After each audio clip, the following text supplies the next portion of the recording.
In the name of Allah, I am Wahab Khan, a new first year student from Public Health Faculty at Al Farabi Kazakh National University. I am going to read the Abay poems. برف نخستین می باره بانگ شکار خونین برمی خیزد سواران بر زین می نشیند و به تاخت می روند ارباب عقاب می داند کجاست لونه آن روبای هیلگر فقط یار نیکو در کنار خود می خواهد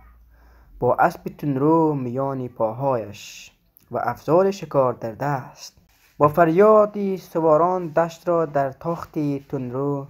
نوردند دشت باز می شود در برابرشان آنجا ردی پای روبا پدیدار است روبا به سوراخش خزیده تا پنهان شود نگهبان عقاب بر فراز تیپه می رود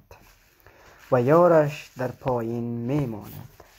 پوشیش در چشمان عقاب برداشته می شود در یک چشم به هم زدن شکار پنهانش را می بیند روبا از دامنه بالا می رود اما عقاب می داند آن سوی سنگها می گریزد و در آن سوی راهش را می برد روبا دیگر نمی تواند به پنهانگاه بلند خود برسد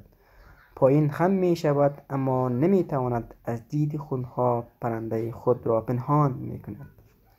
لبهایش به عقب کشیده دندانهایش چون عاج سپید می درخشد